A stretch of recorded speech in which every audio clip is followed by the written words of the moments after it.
Well, Jamar, welcome to the podcast. How you doing today? I'm doing incredibly well, man. How are you? I'm great. I can't complain about one thing. Well, I could complain, but then people just turn the podcast off. So I don't know, man. You might get some people trauma bonding with you. Oh, he's going through the same thing. that's right.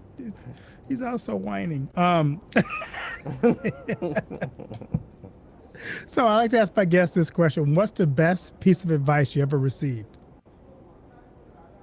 The best piece of advice that I've ever received. That is a great question. Hmm. Probably the best piece of advice I've ever gotten was probably the advice that I ever got that I've ever gotten has been the advice that I have forgotten. Okay. Why do I say that? Because oftentimes people will give us advice, but it doesn't necessarily stick with us, Mm, right? So the best piece of advice that I have received um, has been. That's a great question. Ooh, best piece of advice that I've received. The only rights that you have are the ones that you exercise. I like that. And how is that advice you forgot to use? How has that impacted your life? It's impacted my life in a number of ways. And understanding that you will be in situations where if you don't take action, then you'll often be a victim of inaction. You'll be a Mm, victim of circumstance. And so, oftentimes, we're trained and brought up in a culture that it says follow the rules. And yet, there's so many rules that you don't even know what to follow. But we think of rules in terms of things that guide our behavior versus rules that constrain somebody else's behavior. So if you don't even know what your rights are, right, meaning that that is something that nobody else can infringe upon, then you'll never be able to exercise them. So the only rights that you actually have are the ones that you exercise. I like that. I'm curious. I looked at your background and your bio, and you have had a very diverse and impactful background. But I'm curious, as you think about your life, who were some of the people that served as mentors or maybe inspiration for you on your journey?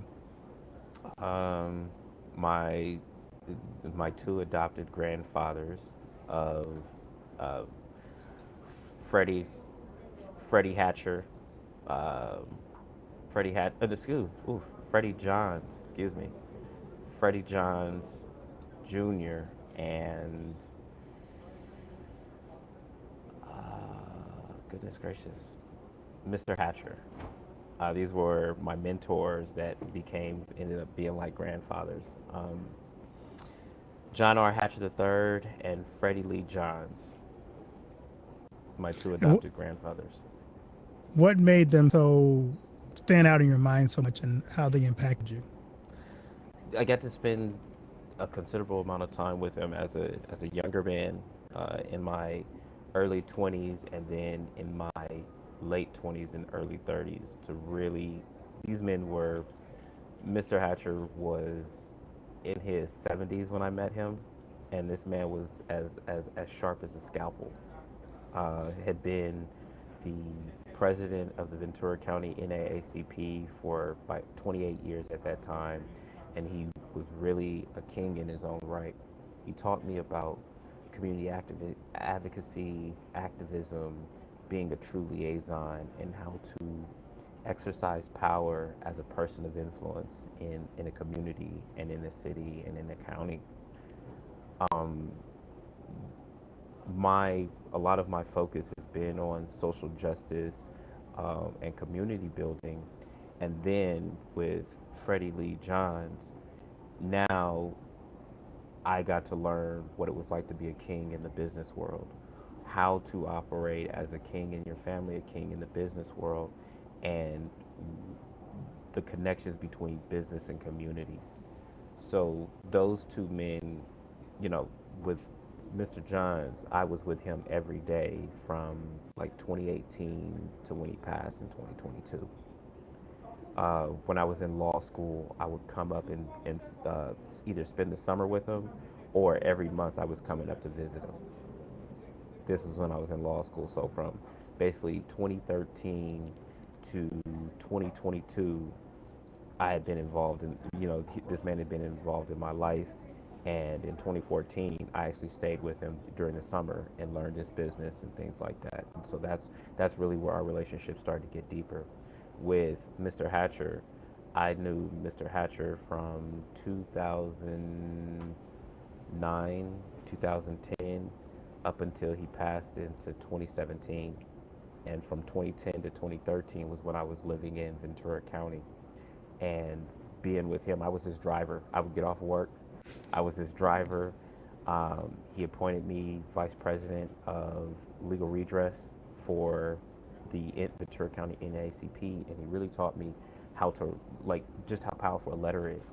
And he was the inspiration for me going to law school because I watched him and his knowledge of the law and how he was able to help people who had been discriminated against, people who had issues with the police, and really utilizing the law in that sense. So, yeah, those two men really were uh, foundational in my construction of the man that I am today. And, of course, my dad, but it's a difference when you have the parents that you are given versus the people of influence that you choose. I like that. How did you shift from being the youngest mechanical engineer to law? Just kind of give me that journey because it's an interesting shift in terms of where you started from to where you are now. Absolutely. So, what happened is I, I was going through like custody battle and that kind of thing. Many people don't necessarily realize this, but I was a victim of childhood sexual assault. And so my daughter's mother is actually 9 years older than me and started, I guess you could say, grooming me at the age of 17, and she was 26. I ended up having a daughter with her, and I was going through all that legal nonsense and rigmarole, and I'm paying lawyers and this, that, and the third. And then at the same time, here it is my mentor. I'm watching him utilize the Civil Rights Act of 1964, Title VII of the Civil Rights Act of 1964, and I'm watching him write letters and getting things done. And so, he put it in my heart. He was like, you know what, I'm going to make you chair of legal redress. Now you're going to learn how to utilize this stuff and how this stuff is done. And it was probably one of the best things that he could have did. Then he says, he's like, you know what, since you like to argue and you like to make your point, he said you should really think about going to law school. And I'm like, man, I ain't thinking about no law school. Like, I'm cool. I don't like lawyers. I barely like the one that I'm paying right now. He's a good lawyer. Don't get me wrong. Don't get Right. me wrong. But if I didn't have to pay, I'd like him even more, right? But um, it was it was once I had finished up probably one of the biggest missions in my career, with where Kim Jong Un was getting ready to launch his first ballistic missiles, and I was put on one of the teams to go out there and help prepare the Korean and U.S. Navy to shoot those missiles down. After a successful mission, I came back and I was like, okay, what's next? What's next? I went to my command. I went to my command. I said, hey, you know what? I like this patent law stuff. I think that it would be good where you guys are getting into creating more, developing more products. It would be good to have an engineer who knows what we do, who also goes to law school. So instead of you having to pay somebody else to do this work, this is something I can do. Oh, my command, him and Hod. Oh, we don't know this, that, and the third. I said, no problem. Put in my 2 weeks notice. And in that 2 weeks, I got meetings with people that I had been trying to get meetings with for the last year and a half, trying to get me to stay. And I was like, no, if you guys weren't going to support me then this is just a trap to try to get me to stay. And literally, 2 weeks later, I was gone. That's an interesting leap from counterterrorism to law. How did you end up in the counterterrorism part of that? Because that's also a fascinating position to be to be in as well. So it was. I went from working for the U.S. Navy as a weapons systems engineer to law school, and I ended up getting a position with Booz Allen Hamilton, and they were working on the countering violent extreme organizations. They were on that contract, and so I got involved in that because they saw, oh well, you have this defense background, you also have some intelligence experience, and so we want to be able to utilize that for this project that we're working on. So it was exciting work. It was fun work. It was fun work. And then you also made a run for Louisiana Senate. Now I'm from Louisiana, so Where in um, Louisiana? Baton Rouge. Oh, Baton Rouge. Okay, well, well, I went to Southern. I did. Oh, you did. I didn't Yeah, know that. yeah. Southern I University. did I went. too. I got. Would you major in? Computer science. Computer science. Yeah, I got my law degree and my MBA from Southern. All right, Yeah. fellow Jaguar. It's part of the Jaguar. You know it. You know it. So tell us about the running for Louisiana Senate, I ran for U.S. Senate in the state of U.S. Senate. Louisiana. Yeah, Yeah. yeah, yeah, yeah. So that was an incredible experience. Because at the time, I was also working as a juvenile public defender. So the blessing was is that this was during the pandemic, so people were able to be remote. So that gave me a lot of freedom to move around. And here it is I'm running for office. Um, what inspired me was two things. I was teaching I had just finished a teaching contract with Southern University in Shreveport. I was teaching political science, and while I was teaching political science, I was also as a public defender. So I was like, my students and my clients, right? My students who are quote unquote supposed to be the best, right? They're going to college, trying to do something with their lives, and then my clients who are also the best, but found themselves in some some bad situations, Right. both feel the same way about their government. And I said, there's got to be something to be done about this. And so I said, "Hey, you know what?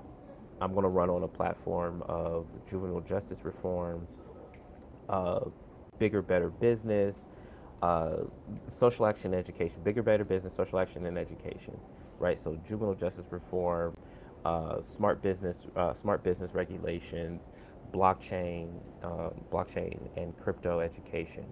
That's the platform that I was running on, and you really get to see why our political system is the way that it is.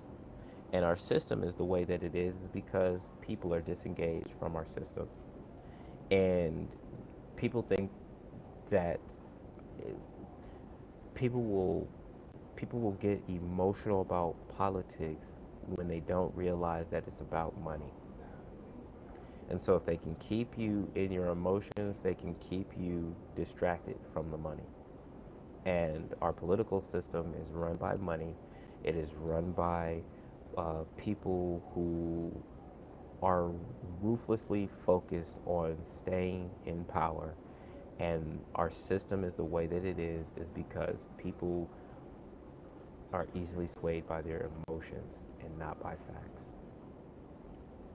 I want to dig a little deeper into the juvenile justice reform part because I've had a couple guests on recently talking about the justice system and how, like you kind of mentioned, it is disproportionately unfair to poor people.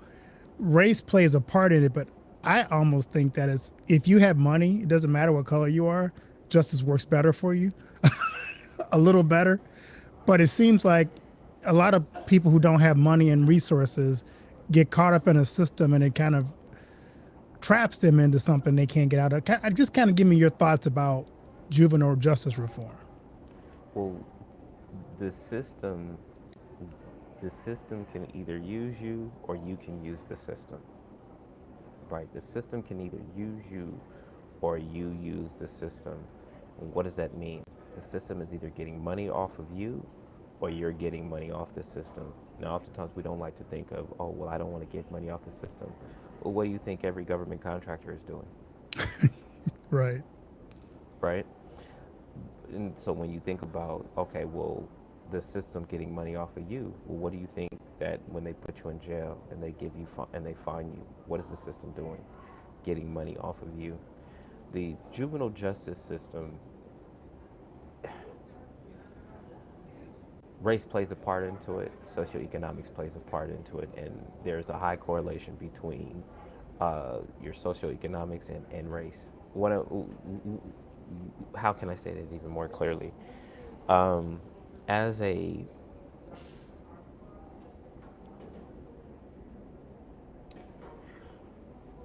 black people are caught up in a system that they refuse to take responsibility for. We get used by a system that we refuse to take responsibility and take control of. Point blank, period. Um, the we have accepted what other communities'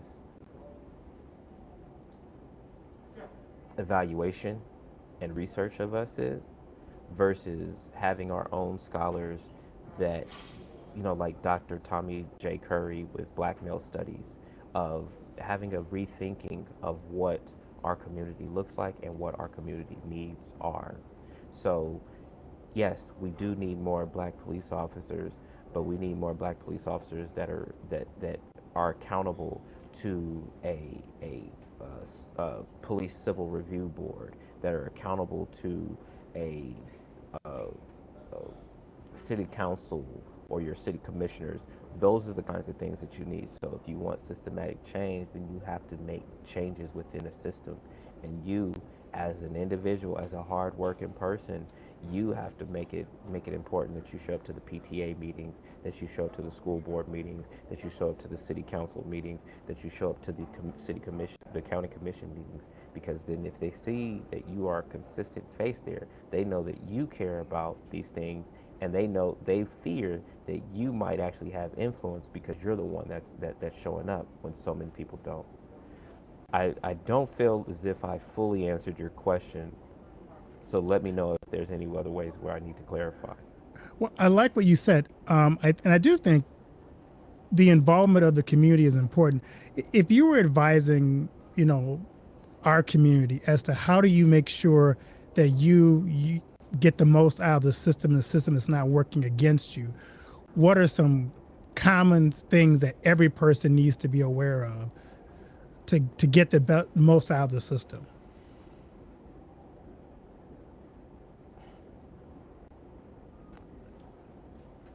Be willing to take the risk of a criminal, but not be a criminal. What do I mean? What do I mean? The reason why our kids turn to crime, or either crime or those kinds of acts, is because they want nice things too, and they don't have a way of getting them. Like, we look at crime as if it's a moral issue versus it being an economic issue. And the hungrier that you get, the hungrier that you get, the more loose your morals will become. That is human nature. And so now it's about, okay, how can I put you at a particular place where, how can I instill into you the values of risk taking, of entrepreneurship, the same thing that many criminals have. Maybe not necessarily entrepreneurship, but definitely being risk on, risk hungry, being able to instill that in our children, but point it into the right directions, point it into the areas of entrepreneurship, point it into the areas of creativity. Those are one of the ways. It,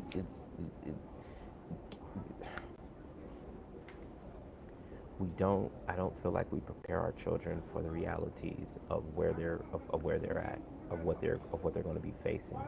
Yes, the cop may look at you this particular way if you're dressed this particular way. Is it fair? Is it right? No, it's not. But your goal here is to win,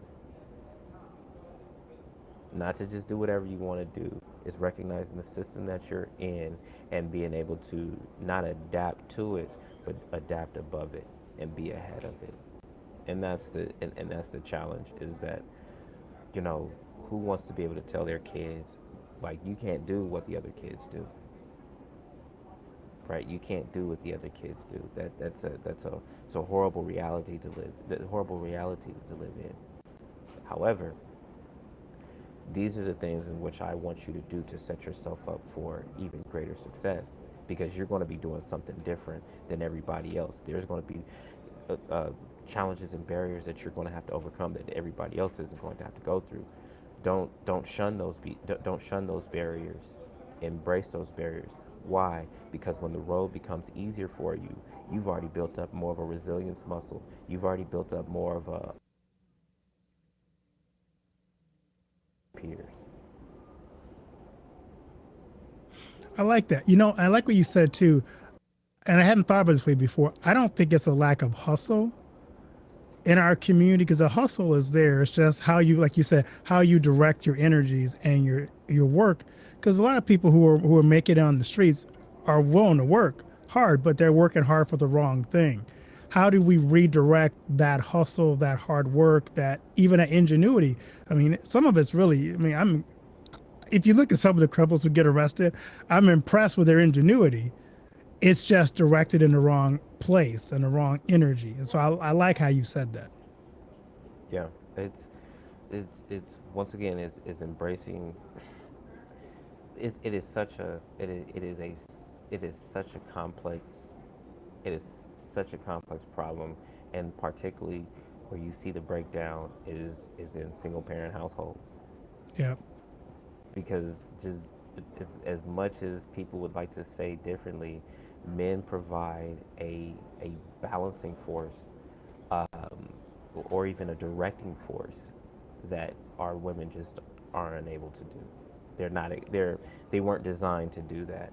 And so um, I was outside with my mom one day, and she was watching this little white boy with his dad, just going and jumping into the pool. He had to be like two. Right. It just two, just jumping into the pool, jumping into his dad's arms. And I told my mom, I said, we don't do that. That doesn't happen with our children. It'll happen with if the dad's involved, but that doesn't happen with our children. She's like, what do you mean? I said, that little boy right now is being taught to be comfortable with risk. He's being taught to be comfortable with risk, that I can go and take this jump out here and my dad's here. I said, now imagine a dad doing that. Any dad is going to be, most dads are going to be in that position. But what happens if you don't grow up with a dad? Our women are not built that way to be like, they're built to protect. They're built to try to keep them safe. So if it looks like anything that's unsafe, then you're going to, hey, don't get involved in that. What's risky? Starting a business. What's risky? What doesn't provide stability? Starting a business. So these are the things, and once again, so when we see this level of ingenuity, when we see this level of ingenuity, that ingenuity is always there, but the direction of what a father provides wasn't. I love that. I'm curious, in your working in the juvenile justice department, how has that influenced your view of justice and advocacy today? You say you're working in that field now. How is that impacting what you do today? It's made me callous. It's made me callous. It's made me callous, and it's made me jaded, and it's made me. I wouldn't know. It hasn't made me jaded. It's made me callous. It's made me callous, and it's made me callous because we give ourselves excuses. We give ourselves excuses. Um, we give ourselves excuses. Everybody's got a role, even if it's getting rolled over, and we spend so much of our resources on people who have made it in their hearts and made it in their minds that they're going to do wrong, instead of focusing on the people who should have a chance, and that's our children. That's number one, is our children. But we focus so much time and our energy. We as a people, we focus so much of our time and energy on the wrong things, on stupid things. I'm at the IEEE AI OT, which is AI and uh, IoT, which is uh, Internet of Things. IEEE is like the people who set the standards, electrical standards, right? It's the Okay. Institute for something of electrical engineers. I'm here, and there may be one or two Black Americans here. Everyone else here is South Asian. This is the future. And nobody's there but you, you and a few other people, right?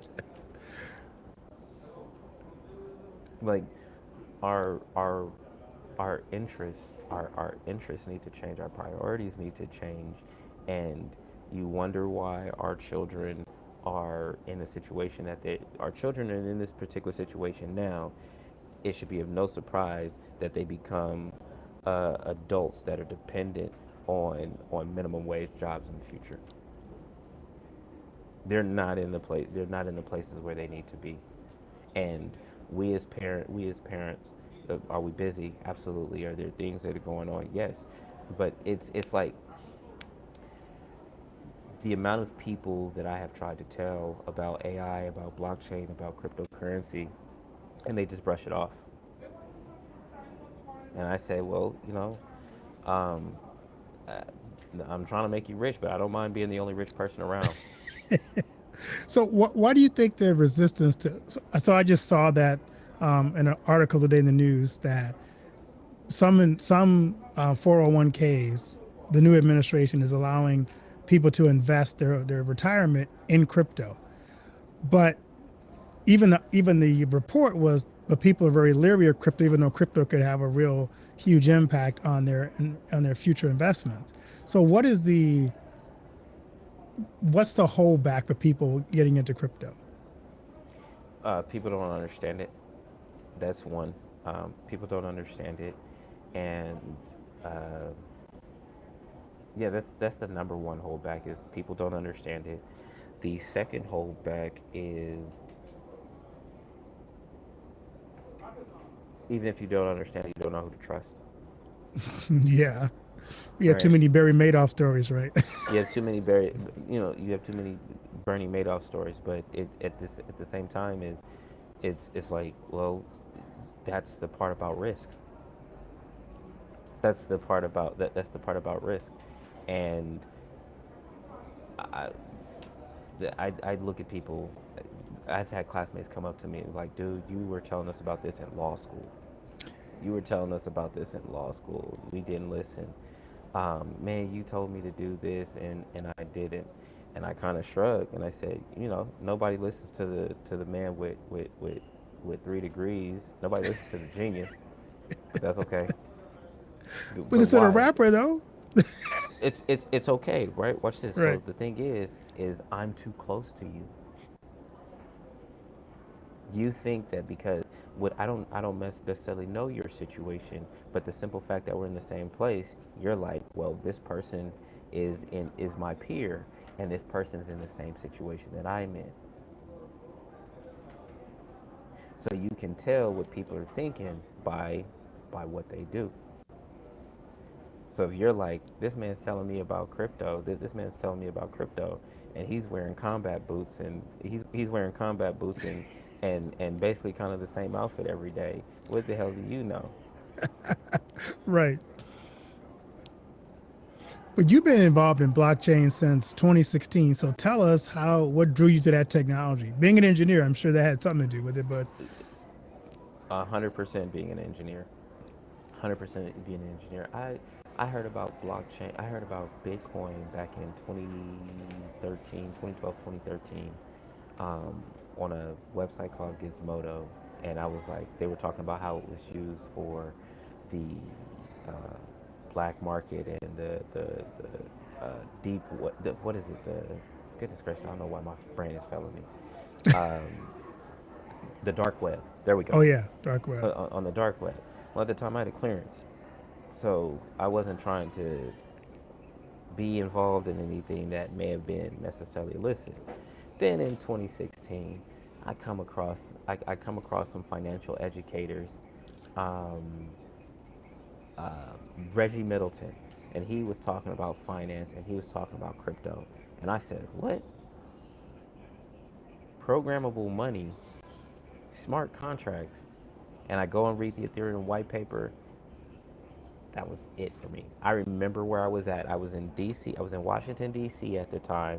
I was staying in this lady's basement. I was renting out her basement, and I read the white paper, and from then on, it was over. I'm talking about every waking moment. I'm researching crypto. I'm researching and understanding and really understanding this technology. And in 2017, I built a coin. I found another individual that was just as passionate about it as I was, and we ended up building a coin together called Amy. So for those people who don't understand the whole crypto Bitcoin thing, kind of give us a Reader's Digest explanation of it. Absolutely. So first off, the crypto is built on top of a technology called blockchain. The same way that any house that you have is built on top of a particular foundation. So uh, blockchain um, acts as if a digital ledger. So imagine, have you ever dealt with like Google Sheets or Yes. Google Docs, right? And Yep. on Google Docs, you can see when somebody makes a change, right? You can grant people access to your document and they can change it, and you can Right. see who makes changes and who doesn't. Well, think of that. Think of like a Google Sheets where anybody who has access to the internet is able to see it and they're able to make transactions or inputs onto it. However, nobody is allowed to erase anything. Okay. Okay, and the more transactions that occur, that occur, more secure that it gets, because the only way in which you're able to add more what we call blocks onto it, it's like every transaction goes into a block, and once those blocks get filled, that block gets linked to the previous block, and then the cycle repeats all over again. Well, the longer that the chain gets, the more secure that it gets, because nobody's able to erase blocks off of it, and nobody's able to erase transactions off of it. We figured out a way of utilizing this ledger system, this digital accounting system, as a way of actually exchanging value, and in some ways even acting as money. So blockchain is the underlying technology, and it allows for you to have a not immutable but almost immutable ledger system that cannot necessarily be changed. Now you said, okay, I have a secure technology or somewhat secure technology that allows me to do transactions. Hmm, let me build a company on top of it. Oh, but you know what? I don't want to go through I don't want to go through the New York Stock Exchange in going public. So you know what? I'm going to issue these things called tokens, which in some ways act like equity. But the difference with tokens is that it can act like equity, or it could actually give you access to the actual technology. And I can get into that. I can get deeper into that. But for the 30,000 foot explanation, cryptocurrency cryptocurrency acts like venture capital for the 99%. Most of the time, we as individuals don't have access to the Ubers, to the next Uber, before Uber went public, before Palantir, before Google went public. They had investors, and those were usually venture capital or even private equity. In order to have access to those kinds of opportunities, you have to have a certain net worth. Well, crypto allowed for you to have access to these startup companies without having to go through venture capital. Now they could offer you direct equity directly without having to go through the public process, but it was open on the internet so that anybody around the world could participate. So the question I'm sure people are asking is, that's interesting. How do you make money in this process with what you just explained? Absolutely. The simplest way of making money in this process is, and I'll preface this is not financial, Right. this We're is not not telling you to financial go advice. invest. It's not financial advice. This is technological And what's education. the other part of it too? Past results do not predict future results. Absolutely, future returns. Yeah, future returns. Yep, yep, yep, yep. It is the finding finding crypto projects that are providing a lot of value to the particular space. Let me give you an example. So most people think that much of crypto is a scam, and you could say that 90% of crypto projects don't provide any other real value except the fact that you now have a community of people who believe that this thing is going to go up. That's it. Then you have companies that have partnered with Swift. Are you familiar with what Swift is? No, what's Swift? Swift is the system that banks use internationally for their communications. Okay. So now I find out that a company is building technology for Swift, which all the banks around the world utilize. Is that useful? Oh yeah. A company that provides such an important service wouldn't invest in another company if they weren't providing something valuable. Right. Now imagine you as an individual are able to buy tokens from this particular company. Do you think that that would be valuable? Oh, I think so. That's so there are crypto companies, and that company that just talked about, that just gave you that example, is called Chainlink. Okay.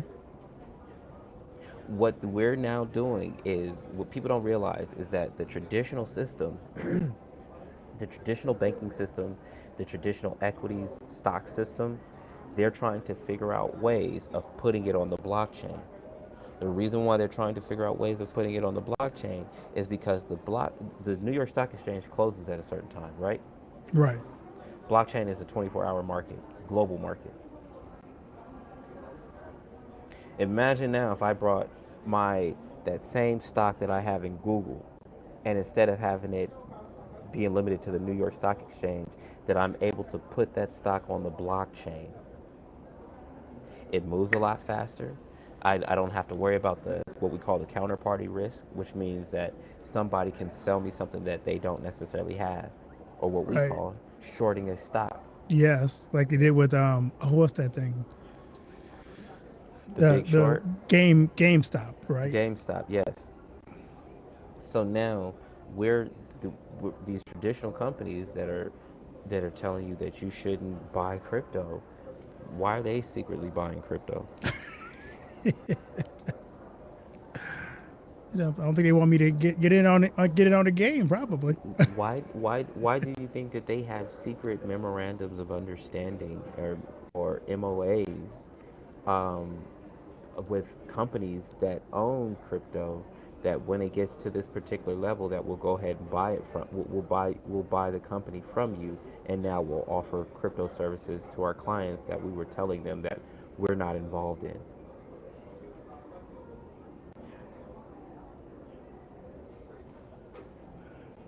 Something Interesting. to something to think about. JP Morgan calling Bitcoin a fraud and this, that, and the third, and then within the next year and a half, you're going to see that JP Morgan and other banks are going to be holding Bitcoin on their actual balance sheets. Wow. So tell me a little bit about. I'm fascinated by the Bitcoin thing. um, Tell me how the trading works on with crypto. It's as simple as opening up a Coinbase account, which you'll go through the same process as if you opened up a Charles Schwab account or a Ameritrade account. Same thing, except for instead of buying stocks, you'll be buying crypto through Coinbase. So can you day trade cryptos? Yes, absolutely. I don't recommend it. That's not. Let me rephrase that. That's not my style. Right. That's not my style. I like to buy and hold. So when I was unemployed for a year, when I was unemployed for a year, it was investments that I made in crypto 3 years before that I was able to cash out a portion of it, and that replaced my entire yearly salary. Wow. So for the we just been talking about people in our neighborhood, our community. How would you what would you recommend for them if they want to get into crypto and they don't know a lot about it? What would be the best method to do that for people? Um, check out my YouTube. Check out my website, drjamarmontgomery.com. I have a video called. It was originally I put on a seminar for some seniors, and it was called. It's either Bitcoin or crypto for seniors, but I think it was Bitcoin for seniors, where I give an explanation. Go through an hour, and I can send you that link for that video. That'd be But great because I'll put in the show notes. it's really just getting familiar with the technology, and what I would say is that it starts with opening up a Coinbase account, and then after you open up a Coinbase account, um, I have a list of coins that I like buying, um, and taking $100 a month and just investing it if you take it in Bitcoin, and I treat it like a long term savings account. Yeah, it's good. I could spend all day talking about crypto about because Oh, me too. I do think it's the next phase that we're oftentimes you can talk about we are the last ones to figure out about it, and then by the time you get into it, you know, it's, They didn't you're heard like a day late, a dollar or short. we didn't heard about it. We just ain't operating on it. Why? Because we don't understand it. Well, you didn't understand that girl that you was over there messing with. Right, Didn't stop you. Didn't stop you from being curious. right. So I'm always curious. I love to ask my guests this question, Jamar. What do you want your legacy to be? What do I want my legacy to be? Of course, your first legacy is your children. Your first legacy is your children. Um, my legacy, I want my legacy to be of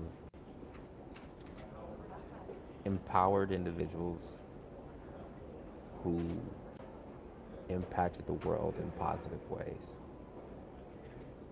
That when you look at those that came under my tutelage, that came under my mentorship, that they are all successful individuals that are making real impact in the world. That's what I want my legacy to be. That when people think like I learned this from Dr. Jamar Montgomery, that's what that I learned this how to do this, and I put my own spin on it. That's what I want my legacy to be. I love that. Where can people find you and connect with you on social media? www.drjamarmontgomery.com, Dr. Jamar Montgomery on IG, Dr. Jamar Montgomery on TikTok, Dr. Jamar Montgomery on YouTube. You would think there'd be more Jamar Montgomerys though. Yeah, I'm glad that well that lets you know that there can only be one. You will find that there is a Jamar Montgomery that used to play for the Colorado Buffs. Okay, but he doesn't do Bitcoin. No, he don't. Oh, He don't. okay. So don't take Bitcoin advice from him. Then that's what you tell him. Absolutely, absolutely. Well, Jamar, thanks so much for being such an amazing guest and providing such great content. I'd love to have you back on again. Maybe we just do one whole podcast on Bitcoin. I think we could dig a little deeper into that, but I really appreciate the time you've given to this topic. Absolutely, absolutely. It's great, great speaking with you, Dr. Haney. I appreciate you. Thank you.